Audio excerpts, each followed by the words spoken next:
থানা থেকে পালিয়েছে ছাত্র হত্যা মামলায় গ্রেফতার সাবেক ওসি শাহ আলম, এক এএসআই সাময়িক বরখাস্ত। হাসিনা ও ৯ ব্যবসা প্রতিষ্ঠানে দুর্নীতি খুঁজতে হচ্ছে যৌথ টাস্কফোর্স। ৩১ কোটি টাকা দুর্নীতির অভিযোগে নিক্সন চৌধুরীর বিরুদ্ধে মামলা। ভুয়া প্রকল্প দেখিয়ে ইউএনডিপি থেকে কোটি কোটি টাকা লোপাট, কোনো অস্তিত্ব নেই গবেষণার, জড়িত পরিবেশ অধিদপ্তর। কুষ্টিয়ার দৌলতপুরে তুচ্ছ ঘটনায় দিনে দুপুরে চলে লুটপাট ও ভাঙচুর। ৩ দিনে ক্ষতিগ্রস্ত অর্ধশত দোকান, বাড়িঘর, নীরব প্রশাসন। চুয়াডাঙ্গায় পানির দামে ফুলকপি বিক্রি, উঠছে না উৎপাদন খরচও। চরম লোকসানে কৃষক, আবাদ বেশি হওয়ায় কারণ। হারিকেনের গতিতে লস অ্যাঞ্জেলসে ছড়াচ্ছে দাবানল, প্রাণহানি ৬, প্রায় ১.৫ লাখ মানুষ উদ্ধার, আতঙ্কে বাংলাদেশিরা। আমাদের প্যাসিফিক প্যালেসেড এবং সান্তা মনিকার ভয়াবহ অবস্থা। মালিবু ক্রিকের যতগুলো রেস্টুরেন্ট ছিল রাস্তার পাশে এবং প্যাসিফিক হাইওয়ে, যেটাকে আমরা বলি জিটিএ হিসেবে রাস্তা চিনি, পুরো ছাই হয়ে গেছে বর্তমানে।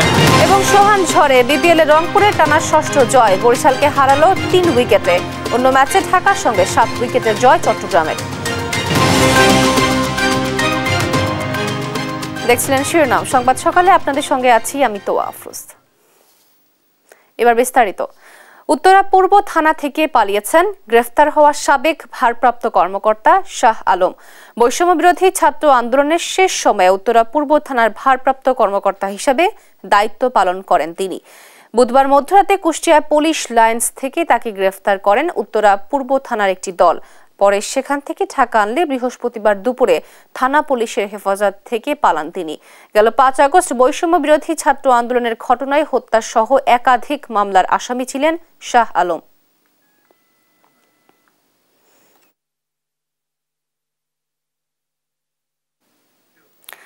এদিকে গোপালগঞ্জের মকসুদপুর থানা থেকে হত্যা মামলার আসামি পালানোর ঘটনায় ২ পুলিশ সদস্যকে সাময়িক বরখাস্ত করা হয়েছে। মামলার বাদীর অভিযোগ, পুলিশ টাকার বিনিময়ে ওই আসামিকে পালাতে সুযোগ করে দেয়। ঘটনা ভিন্ন খাতে নিতে গোপন রাখা হয়েছে সিসিটিভির ফুটেজ। সহকর্মী জাবিরুল ইসলাম বাঁধনের পাঠানো তথ্য ছবিতে জানাচ্ছেন সাদ আহমেদ। গোপালগঞ্জের মকসুদপুরে ভ্যানচালক আকাশ হত্যা মামলার আসামি হৃদয়কে গত মঙ্গলবার গ্রেপ্তার করে পুলিশ। বুধবার সকালে তাকে জিজ্ঞাসাবাদের জন্য থানার একটি কক্ষে রাখা হয়। এক পর্যায়ে সেখান থেকে পালিয়ে যান তিনি। বিষয়টি প্রথমে প্রকাশ না করলেও পরে সংবাদ বিজ্ঞপ্তির মাধ্যমে আসামি পালিয়ে যাওয়ার কথা জানান ওসি। তবে ঘটনার পর থেকে গোপন রাখা হয়েছে সিসিটিভি ফুটেজ। থানা থেকে হত্যা মামলার আসামি পালিয়ে যাওয়ার ঘটনায় এলাকায় চাঞ্চল্য সৃষ্টি হয়েছে। মামলার বাদীর অভিযোগ, টাকার বিনিময়ে আসামিকে পালাতে সহায়তা করে পুলিশ। ৭ তারিখে বিকাল ৩টার সময় পুলিশে আমি ফোন দিয়ে পরে পুলিশ দেয়, নিজে দেয়, ঘরের ভিতরে দেয়, গ্রেপ্তার করা হয়েছে। সেই আসামি থানার থেকে পলাতক আমারে বলছে যে আসামি পলাইছে। ওসি টাকা খাইছে। ওসি যদি টাকা না খায় তাহলে এই আসামি কিভাবে পলায়? পুলিশ আমাদের কোনো সহায়তা করতে, পুলিশ যদি সহায়তা করতো তাহলে আসামিটা তো ছাড়তো না। আজ ১টা বছর হয়ে যায় আমি কোনো বিচার পাইনি। ৫টা আসামি ধরা হইলে এক এক করে ৫টা আসামি তারা সাইডে দিল। এখন হাতে নাতে ধরার পরেও যদি আসামি ছুটে যায় এরপরে তো আমাদের তো ঘর থেকে বেরোনোই আমাদের বিপজ্জনক। তবে বিষয়টি নিয়ে ক্যামেরার সামনে কথা বলতে রাজি হননি মকসুদপুর থানার ওসি। এখন অলরেডি অভিযান চলছে, বিভিন্ন টিম কাজ করতেছে। এটা দুর্ঘটনা ঘটতেই পারে, এটা সাধারণ ব্যাপার না। তো এটা হলো অস্বাভাবিক একটা ঘটনা। অস্বাভাবিক ঘটনা বলেই ওদের বিরুদ্ধে বিভাগীয় ব্যবস্থা হচ্ছে এবং এটা তদন্ত হচ্ছে। হ্যান্ডক্যাপ কিভাবে খুললো এটা যারা ছিল তারা জবাব দিবে। তদন্ত কমিটি প্রত্যেকটা প্রশ্নের জবাব তো তারা। আর জেলা পুলিশ সুপার জানিয়েছেন ঘটনা তদন্তে কমিটি করা হয়েছে। পাশাপাশি 2 পুলিশ সদস্যকে সাময়িক বরখাস্ত করা হয়েছে। আমরা এখন বিরুদ্ধে করতে পারিনি, চেষ্টা করতেছি এবং অভিযুক্ত 2 জনের বিরুদ্ধে বিভাগীয় ব্যবস্থা নিচ্ছি। সার্কুলারটি মকসুদপুরকে বলেছি যে অনুসন্ধানপূর্বক দায়িত্ব নির্ধারণ করতে প্রতিবাদিত বলেছি। ঘটনা তদন্ত করে দায়ীদের বিরুদ্ধে ব্যবস্থা নেওয়ার পাশাপাশি পালিয়ে যাওয়া আসামিকে দ্রুত গ্রেপ্তার করা হবে, এমন প্রত্যাশা মামলার বাদী ও এলাকাবাসীর।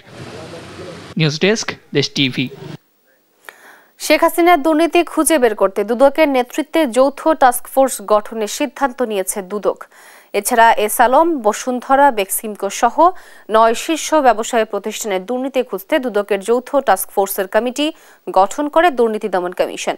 বিগত 15 বছর শেখ হাসিনা ও তার মন্ত্রী এমপিরা যে সকল দুর্নীতি করেছে তা খতিয়ে দেখার জন্য দুদকের নেতৃত্বে বেশ কয়েকটি কমিটি গঠন করা হয়। অনুসন্ধানে টাস্কফোর্সের প্রতিনিধিত্ব করবেন এনবিআর, সিআইডি, বিএফআইইউ। এছাড়া বেশ কয়েকটি company S Alam, Beximco, Nabil Summit, Orient, জ্যামকন, নাসা, বসুন্ধরা শিকদার গ্রুপের বিরুদ্ধে যে সকল অভিযোগ জমা পড়েছে তা খতিয়ে দেখার জন্য এই টাস্কফোর্স বিশেষ ভূমিকা রাখবে। টাস্কফোর্সটি সাচিবিক দায়িত্ব পালন করবেন বিএফআইইউ।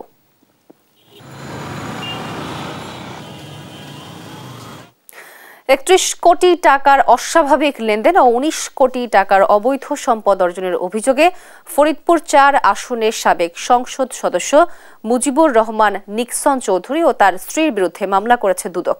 বিকেলে রাজধানীর সেগুনবাগিচায় দুদক কার্যালয়ে মহাপরিচালক মোহাম্মদ আক্তার হোসেন এ তথ্য জানান। ফজলে আদিত্যের রিপোর্টে বিস্তারিত জানাচ্ছেন সাদ আহমেদ।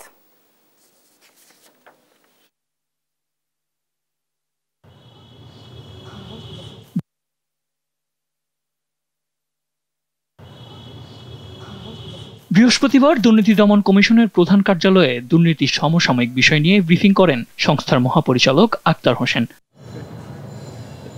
ক্ষমতার অপব্যবহার সহ নানাবিধ অনিয়ম ও দুর্নীতির অভিযোগে ফরিদপুর 4 আসনের সাবেক সংসদ সদস্য মুজিবুর রহমান নিক্সন চৌধুরী ও তার স্ত্রীর বিরুদ্ধে মামলা করেছে দুদক বলে জানান মহাপরিচালক। নিক্সন চৌধুরী ফরিদপুর 4 1760 কোটি টাকারও বেশি অস্বাভাবিক লেনদেনের অভিযোগে মিসেস তারিন হোসেন ও জনাব মুজিবুর রহমান চৌধুরীর বিরুদ্ধে মামলা রুজুর সিদ্ধান্ত গৃহীত হয়েছে। এদিকে এ সময় তিনি আরো জানান নরসিংদী 2 আসনের সাবেক সংসদ সদস্য আনোয়ারুল আশরাফ খান ও তার স্ত্রীর বিরুদ্ধে 11 কোটি 82 লাখ টাকার বেশি অবৈধ সম্পদ অর্জন এবং 441 কোটি টাকার অস্বাভাবিক লেনদেনের অভিযোগে মানি লন্ডারিং আইনে মামলা দায়ের করেছে সংস্থাটি। সংসদ সদস্য পদে দায়িত্ব পালনকালে নিজ ক্ষমতার অপব্যবহার করে বিভিন্ন অনিয়ম ও দুর্নীতির মাধ্যমে 11 কোটি টাকারও বেশি জ্ঞাত আয় বহির্ভূত সম্পদ অর্জন, মানি লন্ডারিং সংক্রান্ত অপরাধের দায়ে একটি মামলা রুজু করা হয়েছে। এছাড়া নামে বেনামে ব্যাংক অ্যাকাউন্ট খুলে সাবেক মন্ত্রী সংসদ সদস্যরা যে অস্বাভাবিক লেনদেন করেছে তার সাথে কোনো ব্যাংক কর্মকর্তা জড়িত থাকলে তাদেরকেও আইনের আওতায় আনা হবে বলে জানান দুদক মহাপরিচালক। সাদ আহমেদ, দেশ টিভি, ঢাকা। আন্দোলনের গণহত্যায় জড়িত সাবেক প্রধানমন্ত্রী শেখ হাসিনাকে দেশে ফেরত পাঠানোর বিষয়ে দেওয়া চিঠির বিষয়টি ভারত স্বীকার করেছে বলে জানিয়েছেন পররাষ্ট্র মন্ত্রণালয়ের মুখপাত্র রফিকুল আলম। বৃহস্পতিবার বিকেলে পররাষ্ট্র মন্ত্রণালয়ের এক প্রেস ব্রিফিংয়ে কথা জানান। বাংলাদেশ ভারতের উত্তরের অপেক্ষায় থাকবে বলেও জানান তিনি। শেখ হাসিনার ভিসা এক্সটেন্ড করার বিষয়ে হিন্দুস্তান টাইমসের সংবাদ প্রসঙ্গে তিনি বলেন, পাসপোর্ট বাতিল হয়ে গেলে ভিসার কোনো ইস্যু থাকে না। জুলাই আন্দোলনে আহতদের বিষয়ে এই মুখপাত্র বলেন, চিকিৎসার জন্য এ পর্যন্ত 11 জনকে বিদেশে পাঠানো হয়েছে। 2 জন চিকিৎসা নিয়ে দেশেও ফিরেছেন। সম্প্রতি 36 রোহিঙ্গা বাংলাদেশে অনুপ্রবেশ করেছে বলেও জানান রফিকুল আলম। আর অস্থিতিশীল মোজাম্বিক থেকে কেউ ফিরতে চাইলে নিকটস্থ প্রিটোরিয়া হাইকমিশন সহায়তা করবে বলেও জানান তিনি।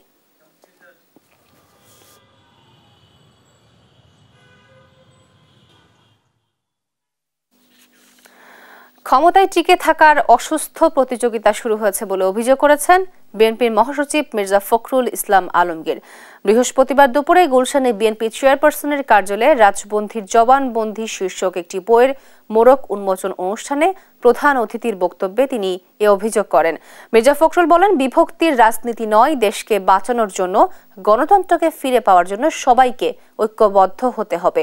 তিনি বলেন, বিএনপি সংস্কার শুরু করেছে। দেশে প্রথম সংস্কার করেছিলেন শহীদ রাষ্ট্রপতি জিয়াউর রহমান। তিনি একদলীয় শাসন ব্যবস্থা থেকে বহুদলীয় শাসন ব্যবস্থা প্রবর্তন করেছিলেন। চিকিৎসার উদ্দেশ্যে খালেদা জিয়া লন্ডনে যাওয়া প্রসঙ্গে তিনি বলেন, বেগম জিয়া আন্তর্জাতিকভাবে যে সম্মান পেয়েছেন তা ভাষায় প্রকাশ করার মতো না। এ সময় কাতারের আমিরের প্রতি কৃতজ্ঞতা প্রকাশ করেন মির্জা ফখরুল। এছাড়া ব্রিটিশ সরকারকেও ধন্যবাদ জানান তিনি।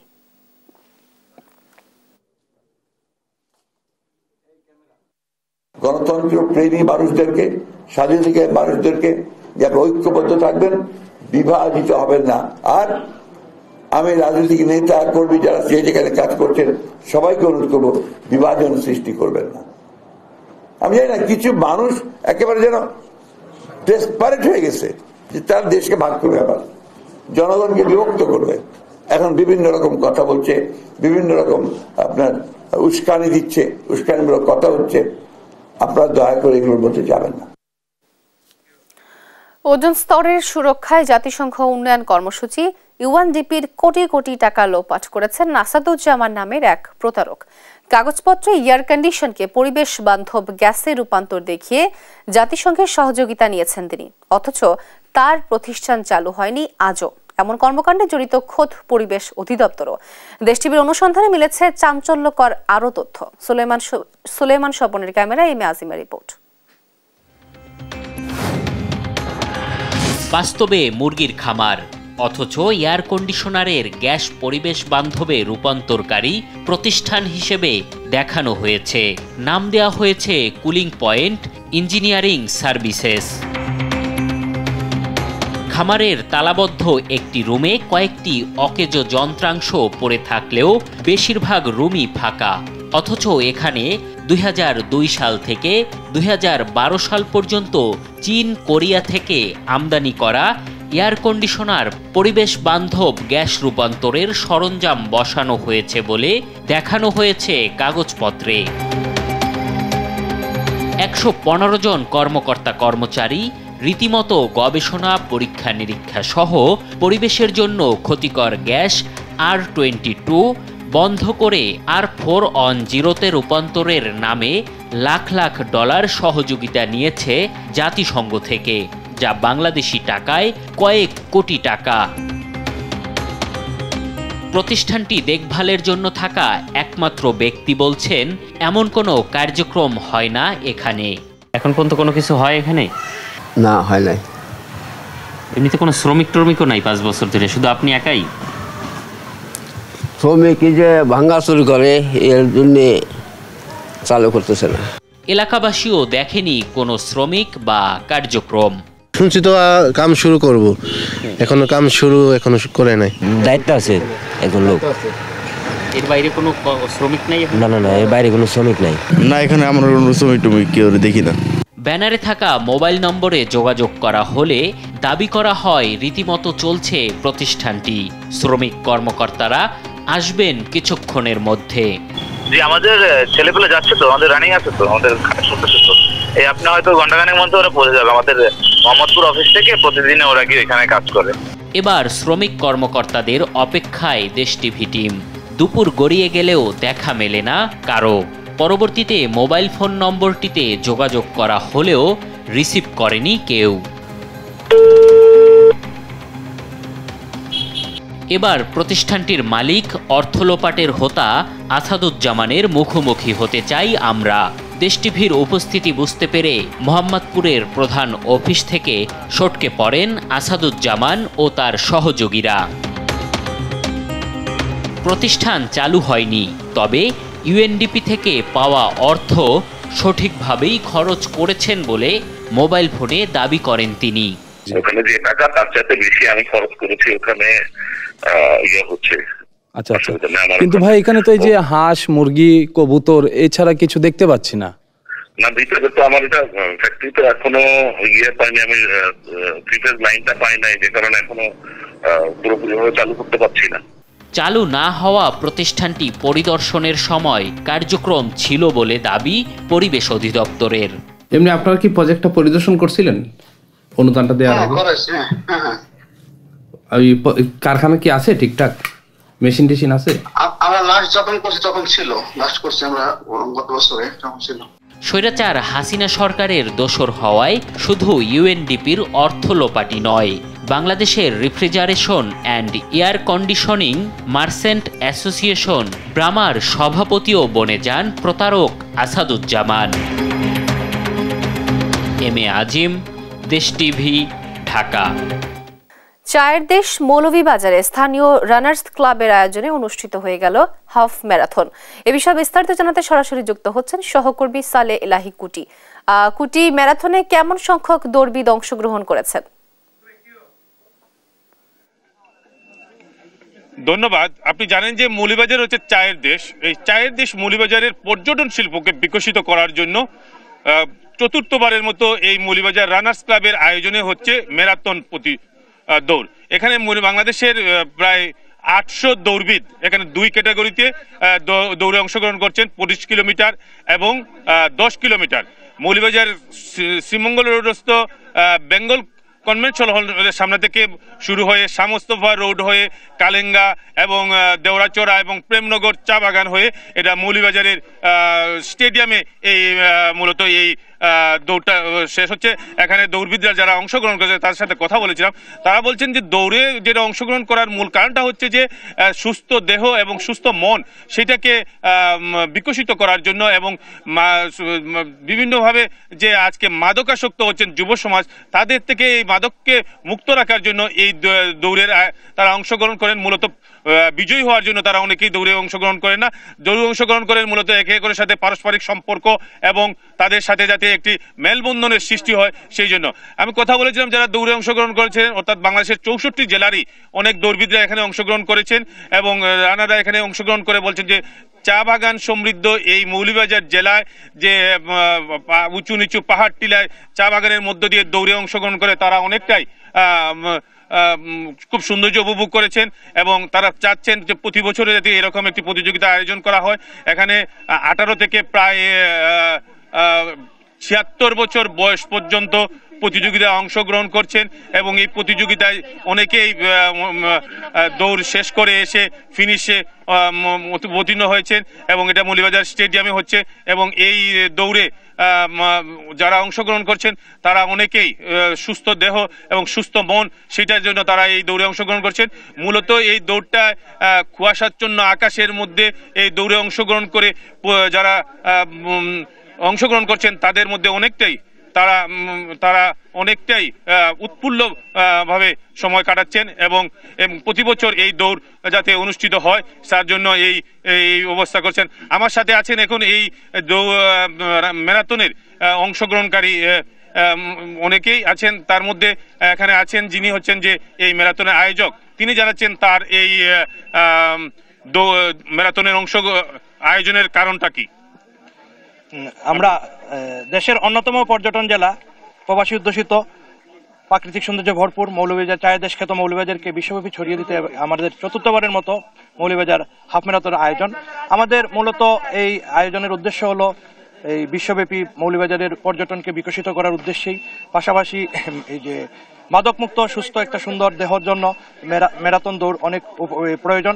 এই উপলব্ধি করেই আমরা চতুর্থবারের মতো এই আয়োজন করেছি। আমাদের এবারের আয়োজনে সারা দেশ থেকে 8 শতাধিক নারী পুরুষ প্রতিযোগী অংশ নিয়েছেন 2টি ক্যাটাগরিতে, 21 কিলোমিটার এবং 10 কিলোমিটার ক্যাটাগরিতে এই প্রতিযোগিতা অংশ নিয়েছেন। আজকের এই খুব কুয়াশামাখা ভোরে চা বাগানের থেকে উঁচু নিচু পাহাড়ের এই থেকে খুব সুন্দরভাবে তারা দৌড় সফলভাবে সম্পন্ন করেছেন। আমরা যেমনটি শুনছিলেন যে এই দৌড় যে মূল থিমটি হচ্ছে মৌলভীবাজারের হাওরকে প্রসারিত করা এবং মূল থিমটি হচ্ছে বাক্যাবিলকে সম্প্রসারিত করা। এই হচ্ছে মৌলভীবাজারের ম্যারাথনের সর্বশেষ। আপনাকে ধন্যবাদ কুটি। মৌলভীবাজার থেকে সরাসরি যুক্ত ছিলেন আমাদের সহকর্মী কুটি। তুচ্ছ ঘটনাকে কেন্দ্র করে কুষ্টিয়ার দৌলতপুরে চলছে প্রকাশ্য লুটপাট ও ভাঙচুর। গত 3 দিনে লুটপাট ও ভাঙচুর করা হয়েছে প্রায় অর্ধশত দোকানপাট ও বাড়িঘর। তালা ভেঙে নিয়ে যাওয়া হচ্ছে গোয়ালের গরু, ছাগল সহ মূল্যবান মালামাল। আর এগুলো দেখেও যেন দেখছে না প্রশাসন, যেন মগের মুল্লুকে পরিণত হয়েছে পুরো এলাকা। স্থানীয়রা বলছেন প্রশাসনের উপস্থিতিতেই করা হচ্ছে এসব লুটপাট ও ভাঙচুর। ইরফানার ক্যামেরায় কুষ্টিয়া থেকে নাহিদ হাসান তিতাসের রিপোর্ট। 7 জানুয়ারি মঙ্গলবার সন্ধ্যায় কুষ্টিয়ার দৌলতপুরে দ্রুতগতিতে মোটরসাইকেল চালানোকে কেন্দ্র করে তর্কে জড়ায় মথুরাপুর ইউনিয়নের পোয়ালবাড়িয়া গ্রামবাসী। এরপর থেকে শুরু হয় পক্ষে বিপক্ষের মধ্যে সংঘর্ষ, চলতে থাকে প্রকাশ্য লুটপাট ও ভাঙচুর। গত 3 দিনে এই ইউনিয়নে লুটপাট ও ভাঙচুর করা হয়েছে প্রায় অর্ধশত দোকানপাট ও বাড়িঘর। তালা ভেঙে নিয়ে যাওয়া হচ্ছে গবাদি পশু সহ মূল্যবান মালামাল। যেন পুরো এলাকা পরিণত হয়েছে লুটপাটের রাজ্যে। দোকান লুটপাট করে লেগেছে আর হলো গরু ছিল 2টি, গরু 2টি লেগেছে, ঢাল তরোয়াল হাইসি লাঠি ফালা সব লেগেছে। ধরো আমার 2টি গরু লেগেছে। হ্যাঁ, ওই যে বাড়ি গন্ডগোল করি ওই মোটরসাইকেল গাই বাদ দিয়েছিল তাই বিলিছে চাইলি আরে গড়ের বেটি খাটলি গেছে। আমরা মেয়ে ছেলে সব ভয়ের জ্বালা আঁকাবাক করে ঘরের ভিতরে চলে গেছি, গেটে তালা দিই, না হলে ধরতো না। জিনিসপাতি সেই মুহূর্তে আসি তালা ভাঙ্গে, দরজা ভাঙ্গে, জিনিসপাতি সব মেয়ে ছেলে বেটা ছেলে সব এসে নিয়ে গেছি। স্থানীয়রা বলছেন প্রশাসনের উপস্থিতিতেই চলছে এসব লুটপাট ও ভাঙচুর, দেখেও যেন দেখছে না প্রশাসন। এমন অরাজকতার হাত থেকে মুক্তি চায় তারা। সাথে পুলিশও ছিল, পুলিশ সহকারে তারা লুটপাট করেছে। যখন পুলিশ আসে আমরা ভেবেছিলাম হয়তো পুলিশ আসলো লুটপাটটা বন্ধ হবে, কিন্তু না, পরে দেখি যে পুলিশ এসেই ওদের সাথে সাহায্য করে গরু বাড়ি থেকে গরু বের করতে, আলমারি শোকেস এগুলো ভেঙে সোনার গহনা এগুলো লুটপাট করতে, রাস্তায় যা ছাগল ছিল সব নিয়ে গেছে।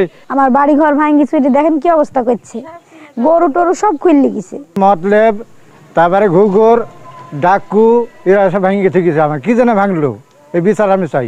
তবে লুটপাট ভাঙচুরের বিষয়টি অস্বীকার করে পুলিশ বলছে পরিস্থিতি নিয়ন্ত্রণেই রয়েছে তাদের। আটকও করা হয়েছে জড়িত 6 জনকে।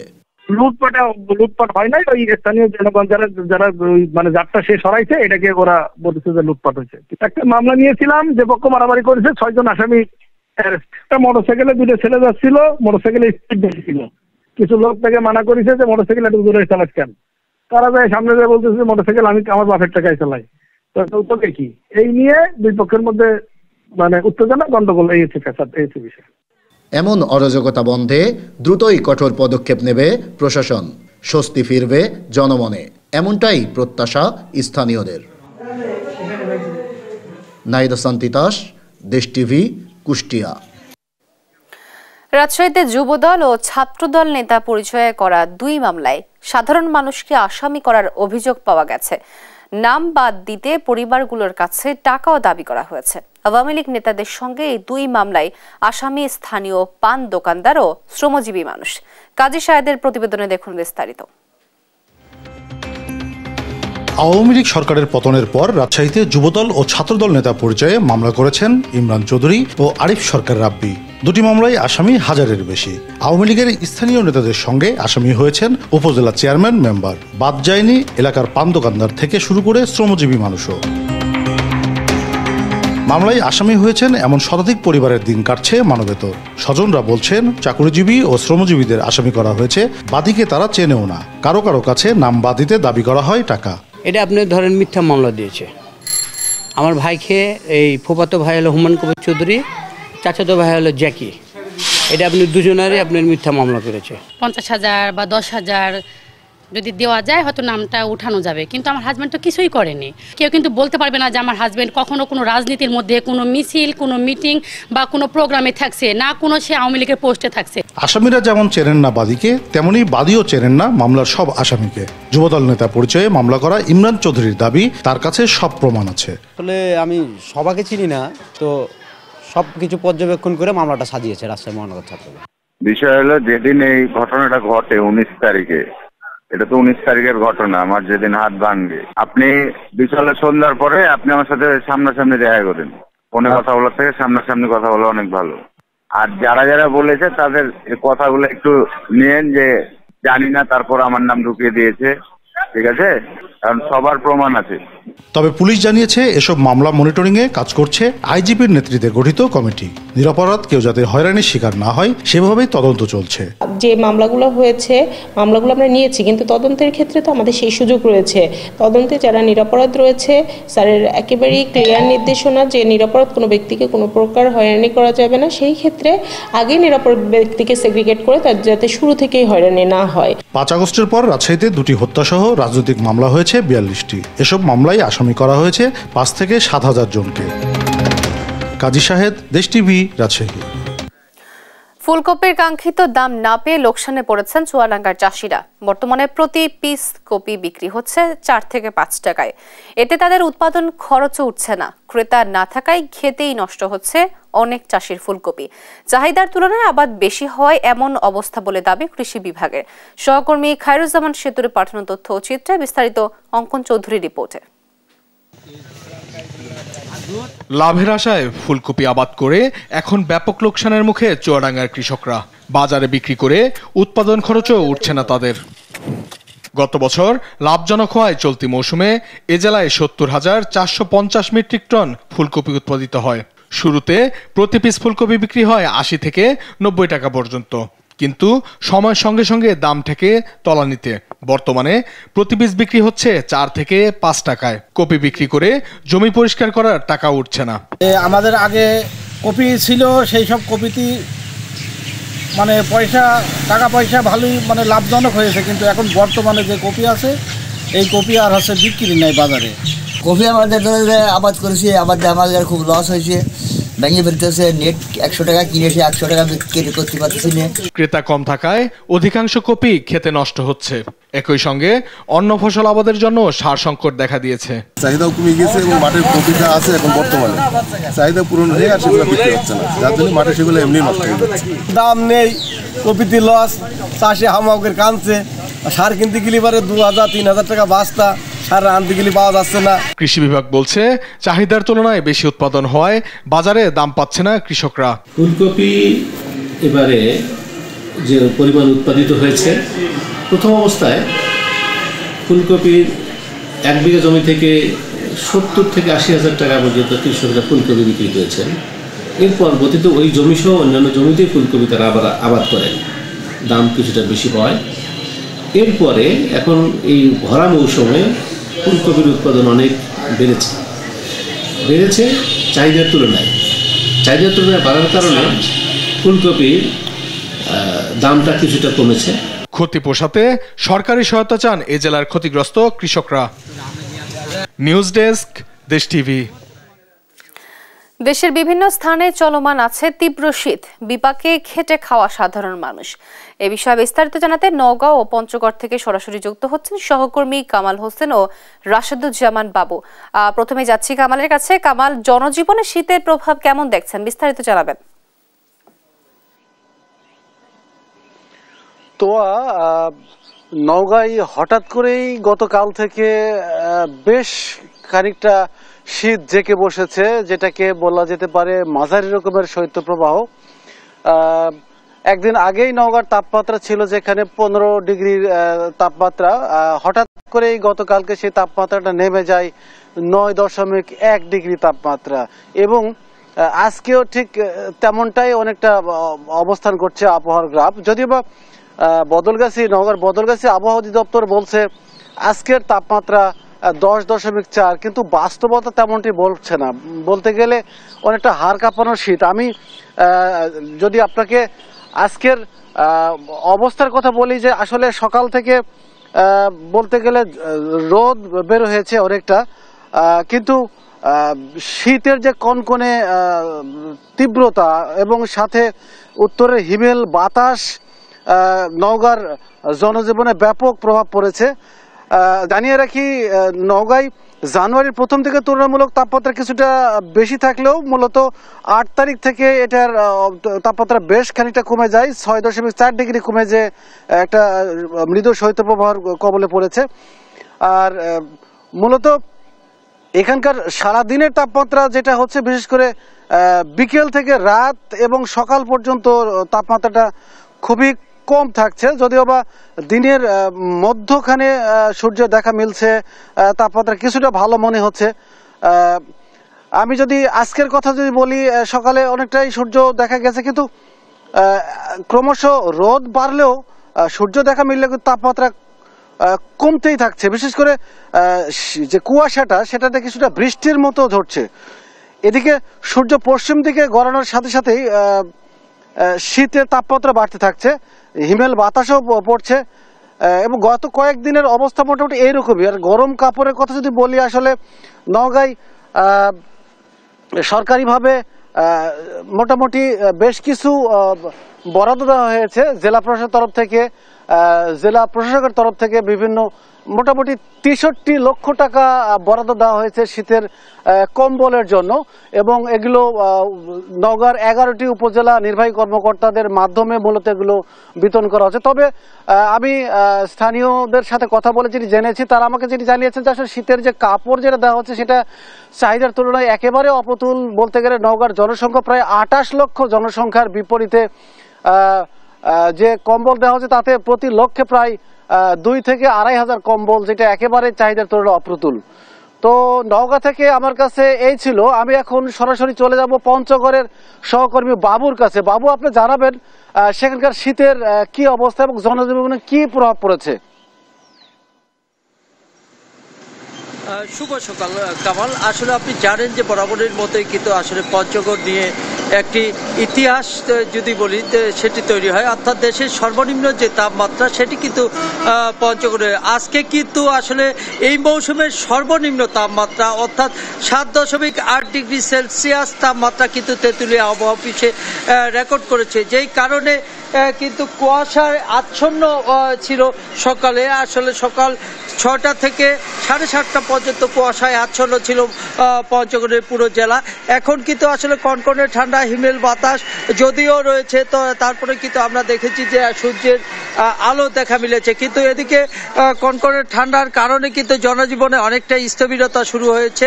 কারণ হচ্ছে তারা সঠিক সময় কিন্তু আজকে কাজে বের হতে পারেনি, যেই কারণে তাদের যে দৈনন্দিন আয় সেটি অনেকাংশে কমে গেছে। বিশেষ করে এই ক্ষেত্রে যারা জড়িত রয়েছেন, বিশেষ করে চা শ্রমিক, পাথর শ্রমিক,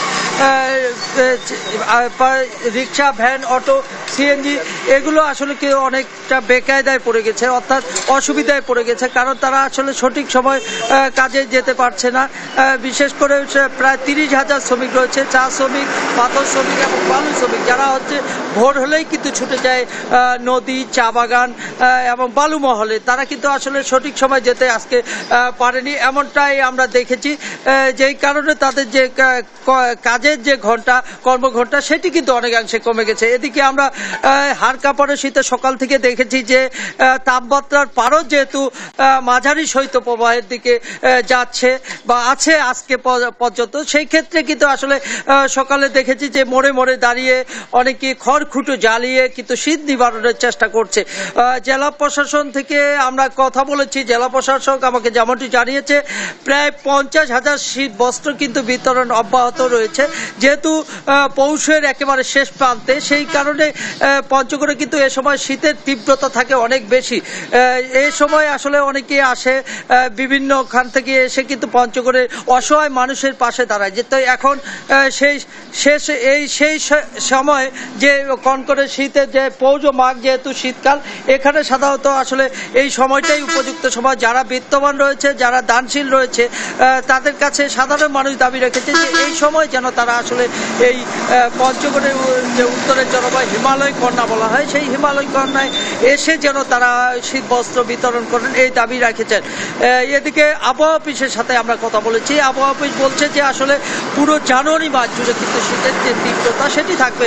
আজকে যেহেতু মাঝারি শৈত্যপ্রবাহ, এই মাঝারি শৈত্যপ্রবাহ থেকে অতি শৈত্যপ্রবাহ যেটা বলা হয় সেটি কিন্তু আসলে হওয়ার সম্ভাবনা রয়েছে বলে এমনটি জানিয়েছে। যে এদিকে আমরা হাসপাতাল এবং ক্লিনিকগুলোতে খোঁজ নিয়েছি যে শীতজনিত রোগের সংখ্যা কিন্তু অনেকটা বেড়ে গেছে, বিশেষ করে বয়োবৃদ্ধ এবং শিশুরা কিন্তু আক্রান্ত হচ্ছে। আর আরেকটি কথা আপনাকে জানাই যে আসলে পঞ্চগড়ের শীতজনিত রোগে কিন্তু এক শিশুর মৃত্যুর খবর কিন্তু আসলে নিশ্চিত করেছেন হাসপাতাল কর্তৃপক্ষ। অর্থাৎ যতই সময় যাবে ততই কিন্তু আসলে শীতের তীব্রতা বাড়বে, অর্থাৎ মাঝারি থেকে অতি শৈত্যপ্রবাহ বহমান থাকবে বলে এমনটি জানিয়েছে।